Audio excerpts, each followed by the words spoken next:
নামাজের মাসাল্লায় দাঁড়াইয়া রবের দরবারে দোয়া করে, মালিক আমার ঘরটা শান্তি দিয়ে দাও, আমার স্বামীকে তুমি সঠিক বুঝ দিয়ে দাও।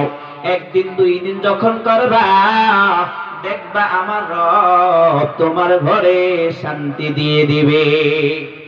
আজ প্রতিটা ঘরে ঘরে অশান্তির কারণ স্বামীর মুখে মুখে কথা বলে, স্বামীর মুখে মুখে তর্ক করে।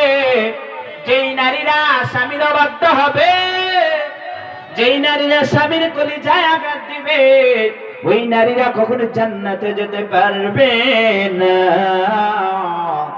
এজন্য মা সাবধান, দুনিয়াটা কিছু নয়।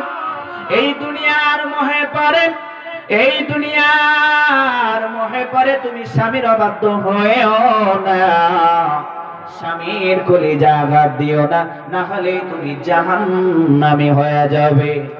এই দুনিয়ার রং তামাশা কয়দিন, তোমার সুন্দর যৌবন কয়দিন থাকবে গো মা, কয়দিন থাকবে তোমার যৌবন, একদিন নিভে যাবে। আর স্বামীর কলিজায় যদি আঘাত দিয়ে কবরে যাও, কবরের ভিতরে আগুন ধরে যাবে।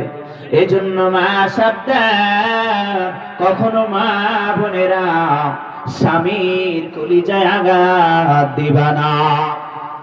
আল্লাহর এক পাপিষ্ঠ বান্দা ছিল,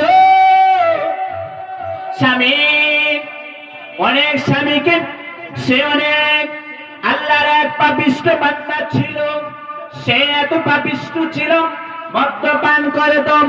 তার স্ত্রী ছিল নেককার ফরেজগার। মা বোনেরা ভালো করে বোঝো,